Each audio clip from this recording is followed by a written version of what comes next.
The smell reached them before the vehicle did.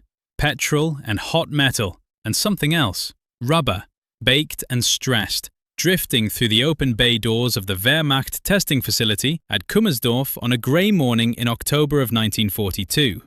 Two German engineers in grey coveralls stood waiting as a flatbed carrier reversed through the gate, and on its bed sat something that had been pulled, still muddy, from a field outside Tobruk. It was not impressive to look at. No curves, no elegance, no concession to aesthetics of any kind. A flat hood, a flat windscreen folded down against the hood, four wheels that looked almost comically small under the squared-off body. The thing had the visual vocabulary of a crate that someone had fitted with a steering wheel and called finished. The senior engineer, a man named Walter Rohl, who had spent the previous decade working tolerances on the Volkswagen program, walked a slow circle around it.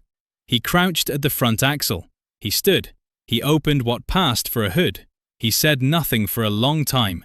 What he wrote in his preliminary report that evening, a document that would be classified, filed, partially lost, and not fully translated into English until decades after the war, began with a single observation that his superiors initially dismissed as an exaggeration. It was not an exaggeration, and understanding what he actually found and why it unsettled him requires going back to the beginning of the story, back to a specification document, back to 49 days, back to the moment someone decided that a military vehicle should be built not like a weapon, but like a problem that had already been solved. The requirement that nobody thought could be met. In the summer of 1940, the United States Army's Infantry Board at Fort Benning, Georgia, issued a specification document. It ran to one page. The Army wanted a light reconnaissance vehicle, four-wheel drive, a wheelbase of no more than 75 inches, a total weight under 1,300 pounds, capable of carrying 3 men and a machine gun, fording water to 18 inches, climbing a 60% grade. And this was the part that stopped automotive engineers cold. The Army wanted a working prototype delivered in 49 days. 49 days. Stop and think about what that means. A modern automobile development cycle in 1940 ran between 18 months and 3 years. The Army was asking for a prototype in 7 weeks. Most manufacturers read the specification and declined to bid. The field narrowed to 3 companies: American Bantam, Willys Overland, and Ford. American Bantam, a small Pennsylvania firm that had been building tiny cars under license from Austin, submitted the first prototype. Their chief engineer, Karl Probst, reportedly designed the vehicle in 5 days. The Bantam BRC-40 arrived at Camp Holabird, Maryland, on September 23, 1940, exactly on schedule. The Army drove it. They liked what they found. But Bantam was a small company. The Army needed hundreds of thousands of vehicles, not hundreds. Bantam could not scale. Willys Overland and Ford both studied the Bantam prototype closely, some accounts suggest uncomfortably closely, and submitted their own designs. Willys brought the MA model. Ford brought the GP. After testing all 3, the Army standardized on the Willys design, primarily because the Willys Go Devil engine produced 60 horsepower, the most of the 3 competitors, in the lightest package. Ford was brought in as a second-source manufacturer to meet volume requirements, and Ford's version was called the GPW, the W standing for Willys because Ford was contractually required to build to Willys' design. Here is the key detail: every part, every dimension, every tolerance, every thread pitch on every fastener, identical between the Willys MB and the Ford GPW. A hood latch from a Willys built in Toledo, Ohio, fit perfectly on a Ford built in Dearborn, Michigan. A wheel from a Ford fit a Willys axle without modification. A crankshaft from one engine fit the other's block. This was not an accident. This was the specification. The Army called it interchangeability, and it was not a new concept. Eli Whitney had argued for it in the 1790s, but nobody had ever applied it at this scale, to this complexity of vehicle, this fast. Between 1941 and 1945, 626,727 units of the Willys MB and Ford GPW were built to that single standardized design. 626,727. Add in the earlier Willys MA and other variants, and the total approaches 640,000. A quarter of all military support motor vehicles produced by the United States during the entire war. A vehicle that constituted almost two-thirds of all light four-wheel drive vehicles in American and Allied service when counted alongside the heavier Dodge WC series. It was the world's first mass-produced four-wheel drive automobile built in six-figure numbers. The Germans had nothing like it, not even close. To understand why, you need to understand how Germany approached the problem of military motorization, and how that approach, which looked rational and even sophisticated in 1936, became a catastrophe by 1942. Germany entered the war with a military vehicle program built on the Einheitsfahrzeug concept, unified vehicles, a family of standardized military trucks and cars designed specifically for military use. The light personnel carrier in this family was the Kübelwagen, the Volkswagen Type 82, designed by Ferdinand Porsche's team and produced by Volkswagen at the factory in Wolfsburg. The heavier off-road role was filled by a range of medium and heavy trucks from Mercedes-Benz, Opel and others. The Wehrmacht also used a massive variety of requisitioned civilian vehicles, hundreds of different models, from dozens of manufacturers, with parts that did not interchange with each other or with military vehicles. By 1942, German Army vehicle maintenance units on the Eastern Front were dealing with over 2,000 distinct vehicle types. 2,000. A single spare parts request could require identifying which of 17 different brake drum sizes applied to a particular truck, depending on which factory had built it and in which production run. The Jeep had 3 brake drum sizes across its entire production run, and a drum from any run fit any Jeep. That is the difference. That is what the engineer in that captured vehicle compound was beginning to understand as he opened his notebook and started measuring. What the tape measure found. Meet Hauptmann Wilhelm Kniepkamp, not a household name, not a figure who appears in popular histories of the war. But within the specialized world of Wehrmacht armored vehicle development, Kniepkamp was one of the most important engineers Germany had. Born in 1897 in the Rhineland, Kniepkamp studied mechanical engineering in the 1920s and joined the Heereswaffenamt, the Army Weapons Office, in the early 1930s. By the time the war began, he was the senior engineer responsible for tracked vehicle development, and his fingerprints were on the suspension systems of virtually every German tank built after 1937. He was 45 years old in 1942, methodical, technically brilliant, and deeply invested in the idea that German engineering superiority was not just a matter of national pride, but a verifiable, measurable fact. When captured Allied equipment came through the Heereswaffenamt's evaluation process, Kniepkamp and his colleagues were the ones who produced the technical assessments. And the assessments of American equipment arriving in the early years of the war were, by the standards of German military bureaucracy, almost agitated in their conclusions.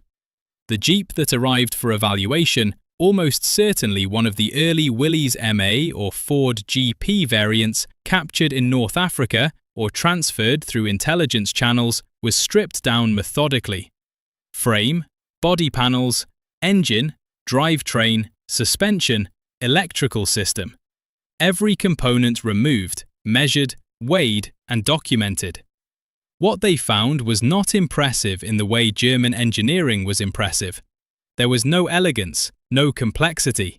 The engine was a simple 4-cylinder side valve unit, the Go Devil, displacing 2.19 litres and producing 60 horsepower.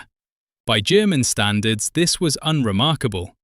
The Mercedes-Benz OM 652 diesel used in Wehrmacht trucks produced more power and was considered a mature, sophisticated design.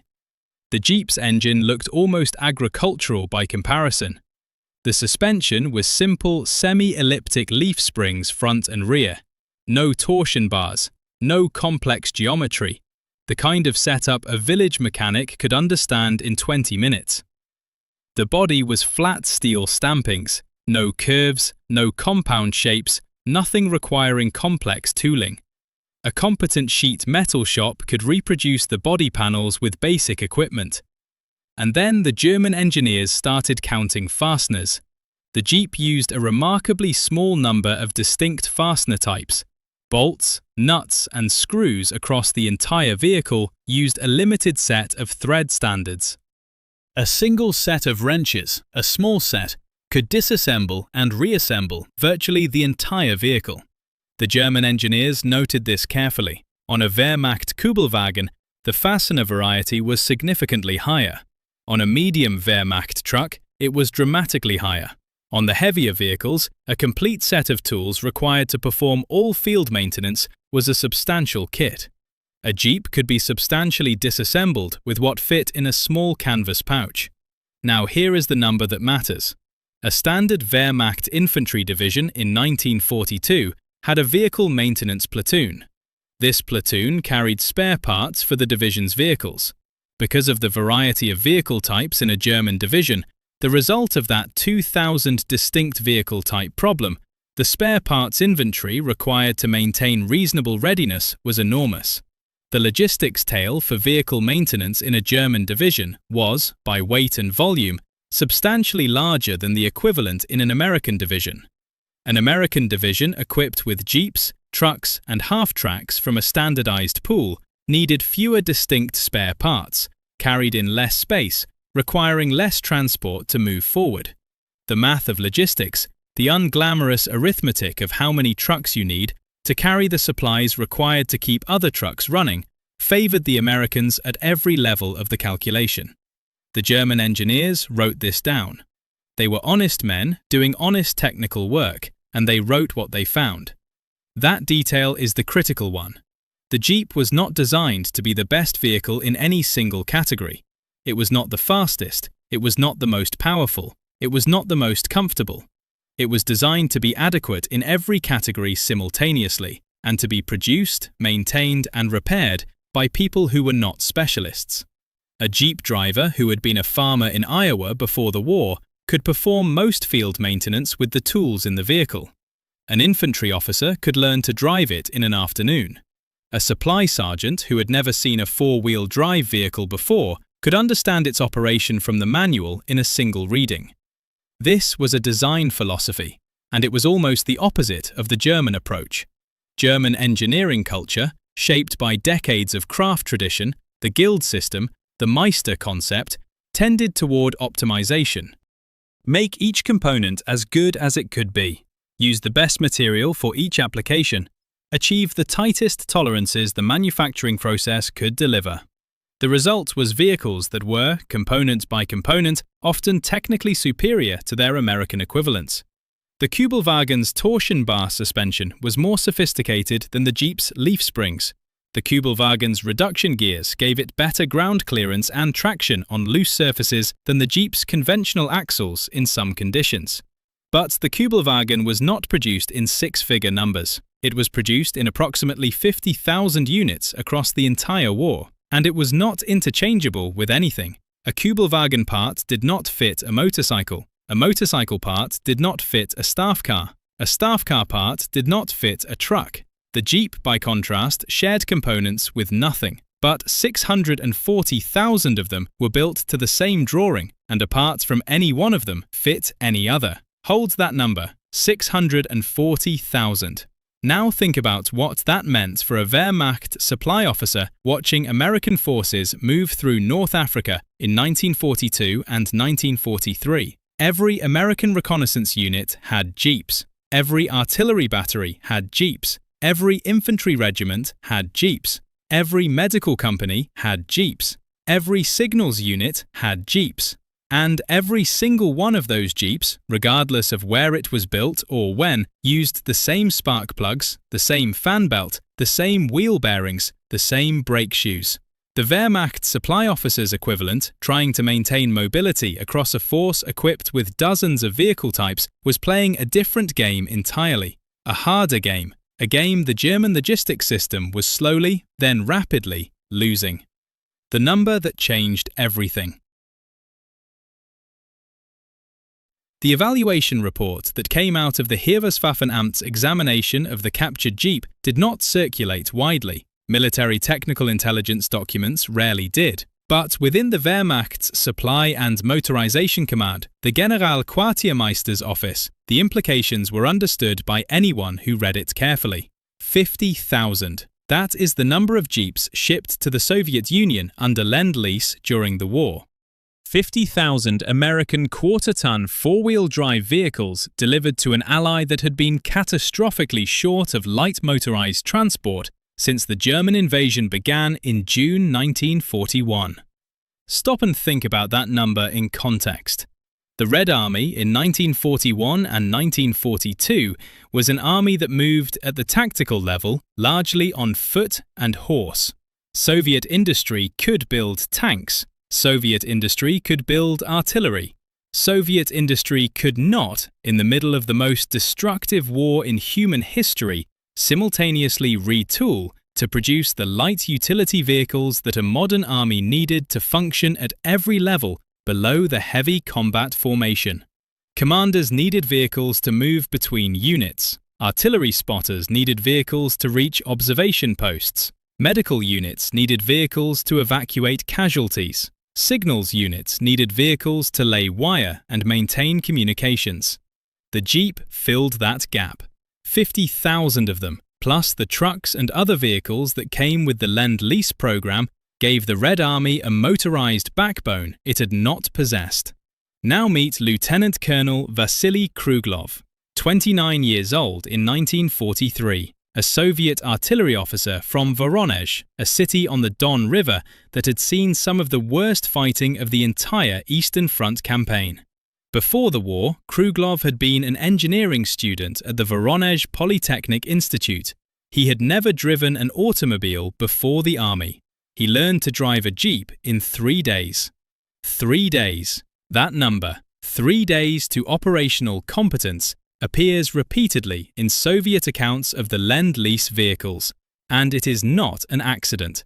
The Jeep's controls were simple. The four-wheel drive engagement was mechanical and intuitive. The vehicle's behavior on loose surfaces was predictable. A man who had grown up driving horses and had basic mechanical aptitude could become a competent Jeep operator in the time it took a German specialist to complete the paperwork to requisition a replacement part for a more complex vehicle. Kruglov's battery used its Jeeps to maintain communication with forward observation posts during the fighting around Kursk in the summer of 1943. The speed at which his battery could shift fire, the time between an observer identifying a target and the guns beginning to fire on it, was, by the standards of Soviet artillery practice in 1941, startlingly short. Part of that improvement was doctrinal. Part was the result of better radio equipment, also from Lend-Lease. And part of it was simply that the man in the observation post could reach the battery commander in minutes rather than hours, because he had a vehicle that worked. The Germans noticed, not Kruglov specifically, he was one man among millions, but the pattern. The Red Army that the Wehrmacht faced in the second half of the war moved differently than the Red Army of 1941. It was faster at the tactical level, its logistics were more responsive, its ability to exploit a breakthrough, to push mobile forces through a gap before the Germans could seal it, had improved dramatically. Some of that improvement was Soviet. Soviet commanders had learned from catastrophic defeat. Soviet industry had adapted. Soviet doctrine had changed. But some of it, a measurable, documentable portion of it, was American. It came in crates through Murmansk and Archangel and the Persian corridor. It came as engines, as trucks, as radios, and as 50,000 small, simple, ugly vehicles that weighed 900 kilograms and could be fixed with a canvas pouch of tools. The formal American designation for the vehicle was the U.S. Army truck, 1/4 ton, 4x4, Command Reconnaissance. The supply catalogue listed it under the standard Army vehicle number G503. Soldiers called it the Jeep. Nobody called it the G503. It was the Jeep, and it was everywhere. Here is what the German engineers understood, and what the Wehrmacht's logistics command understood, and what nobody in the German strategic planning apparatus had a solution for. The Americans had not just built a good vehicle, they had built a philosophy of production and logistics into metal, and then they had built 640,000 copies of that philosophy and distributed them across every theatre of the war. A fine vehicle. That was the phrase in the Heereswaffenamt's report. Translated from the careful German of military technical documentation, a fine vehicle. 3 words. They did not mean it as a compliment. They meant it as an assessment, and the assessment was accurate. The Americans had built something fine. Not brilliant, not revolutionary, not a technological leap. Fine, adequate, sufficient, reproducible, maintainable, scalable. And that was enough to change the war. Ludzie wrodzie tych niemieckich inżynierów, measuring a muddy American utility vehicle in a captured compound and writing down what they found, they were doing their jobs honestly. They had no reason to flatter the enemy. They had every professional incentive to find flaws, identify weaknesses, and write a report that reassured their superiors. Instead, they wrote what the tape measure showed, what the parts count showed, what the fastener inventory showed. And if this investigation gives you a clearer picture of how industrial philosophy, not just engineering, but philosophy, shaped the outcome of the largest war in human history, in ways that don't appear in the dramatic accounts of tank battles and air campaigns, click the like button. It keeps this kind of investigation visible a little longer, and it matters. Часть 4. The forensic verdict. What this investigation ultimately delivers is a forensic verdict. The Jeep was not the decisive weapon of the Second World War. That distinction, if it belongs to any single technology, probably belongs to radar, or to the Liberty ship, or to the B-29, or to the atomic bomb, depending on how you define decisive. The Jeep did not win battles by itself. It did not sink fleets or level cities. What the Jeep did was more subtle and, in the long run, more important. It solved a problem that most people did not recognize as a problem until they tried to fight a war without a solution to it. The problem was this: a modern army is not primarily a fighting force. It is primarily a logistics organization that occasionally fights. The ratio of combat soldiers to support soldiers in a 20th century army runs roughly 1 to 7 or 1 to 10, depending on the army and the theatre. For every infantryman behind a rifle, there are 7 to 10 men moving fuel, food, ammunition, spare parts, medical supplies, and communications equipment to keep him there. And all of those support functions require mobility. Not the dramatic mobility of a tank charge or a parachute drop, the mundane mobility of a vehicle that can carry 3 men and their equipment from a supply dump to a forward position on a dirt road in the rain without breaking down. The Jeep was that vehicle. It was that vehicle for every level of the American and Allied military organization simultaneously, because it was the same vehicle everywhere. The same vehicle in the hands of a general's driver as in the hands of a wire-laying signals team. The same vehicle at the front as at the base depot. The same vehicle in North Africa, in Italy, in France, in the Pacific, in the hands of the British, the French, the Soviets, the Australians. 640,000 copies of the same solution. Now consider what the Wehrmacht had. German military planners in the 1930s had understood the importance of motorization. They had invested in it. The Blitzkrieg concept that stunned Europe in 1939 and 1940 was built partly on the idea of motorized mobility, fast-moving armored and mechanized formations that could penetrate and exploit before the enemy could respond. Germany had, in 1940, the most effective tactical military force in the world. But tactical effectiveness is not the same as logistical sustainability. The Wehrmacht's motorization was deep at the sharp end, the panzer divisions and mechanized infantry, and thin everywhere else. The ordinary German infantry division in 1942 marched on foot and moved its supplies by horse. The Wehrmacht used approximately 600,000 horses on the Eastern Front at its peak. 600,000 horses. In a war being fought with tanks and aircraft and radio communications, the German army was moving supplies with an animal that Napoleon had used. This was not stupidity. It was a rational response to the constraints of German industrial capacity. Germany could not build enough trucks to fully motorize its army.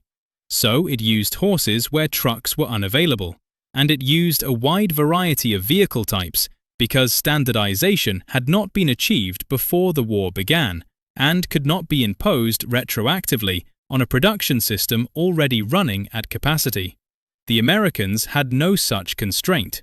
American industrial capacity in 1941 was the largest in the world, operating far below its potential maximum, with access to unlimited raw materials and a workforce that had not yet been committed to military service. When the American war economy began to mobilize after Pearl Harbor, it did so from a baseline that Germany could not match and did not approach. And the Americans had made, in that obscure specification document from Fort Benning in the summer of 1940, a decision that multiplied the advantage of that industrial capacity many times over.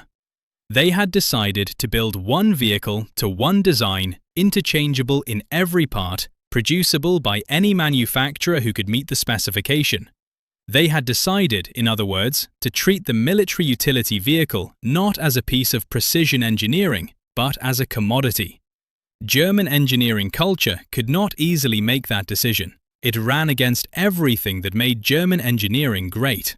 To deliberately design something simpler than it could be, to accept adequate where excellent was achievable, to choose reproducibility over optimization, this required a kind of industrial self-discipline that the German system, for structural and cultural reasons, found genuinely difficult.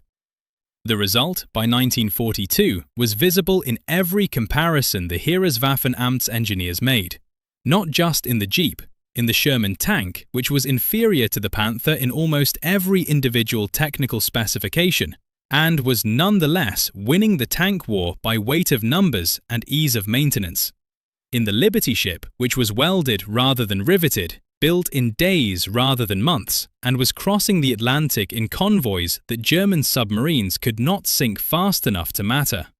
In the P-51 Mustang, which combined a British airframe with an American engine and a drop tank that extended its range to Berlin and back. The American approach was systemic: build enough of something adequate, make the parts interchangeable, train ordinary people to use and maintain it, and distribute it everywhere. The German approach was exceptional: build the best possible version of something, accept the production constraints that excellence requires, and trust that quality will compensate for quantity. In 1940, the German approach won. In 1945, the American approach won.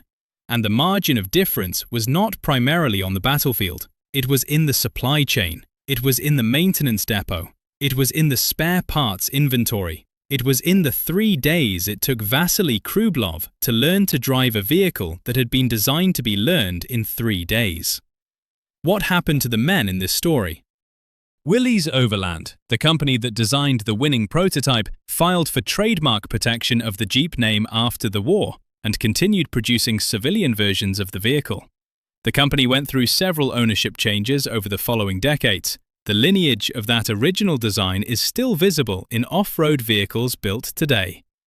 The Heereswaffenamt, the Wehrmacht Weapons Office, where engineers like Kniepkamp worked, was dissolved at the end of the war. Kniepkamp himself was interrogated by Allied technical intelligence teams after the German surrender, as were most senior Wehrmacht ordnance engineers. His knowledge of German armoured vehicle development was considered valuable. He died in 1977 at the age of 79, having spent the post-war decades largely outside the public record. The Soviet officers who drove Lend-Lease Jeeps through the battles of 1943 and 1944 returned, most of them, to a country that did not publicly acknowledge the scale of American material assistance for decades. The official Soviet narrative of the war emphasized Soviet industrial achievement and Soviet sacrifice, both of which were real and immense, and minimized the contribution of Lend-Lease. 50,000 Jeeps do not appear prominently in Soviet war memorials, but the Jeeps were there. They are in the photographs, in the unit records, in the maintenance logs, in the memoirs of officers who wrote privately about what it meant to have a vehicle that worked when you needed it to work. They are in the arithmetic of how the Red Army moved in the second half of the war compared to the first. The Americans formerly called it the U.S. Army Truck, 1/4 ton 4x4 Command Reconnaissance. The supply catalogue called it the G503, the soldiers called it the Jeep. And somewhere in a captured vehicle compound in 1942, a German engineer with a tape measure and a notebook called it something else. A fine vehicle. He was right. He was precisely, coldly, uncomfortably right. Not fine as in beautiful, not fine as in advanced, fine as in exactly what it needed to be, built in the numbers it needed to be built in, distributed where it needed to be distributed, operable by the people who needed to operate it. Fine enough to help win a war. That is a harder thing to build than brilliant. Brilliant requires one genius and one moment. Fine requires a system, a philosophy, a decision made early and held to consistently across 4 years and 640,000 units and every theatre on earth. The German engineer closed his notebook. He had measured everything there was to measure. He had found nothing he could not explain, and nothing he could not, in principle, replicate. The vehicle in front of him was not a mystery. That was the problem. If you found something in this investigation that you had not seen in the standard accounts, not the version that survived in the dramatic histories, but the version that lived in the tape measure and the parts count and the 3 words in a technical report, click the like button. Subscribe if you want the next chapter. And remember, the most dangerous thing your enemy can build is not the thing you cannot copy, it is the thing you understand completely and still cannot match.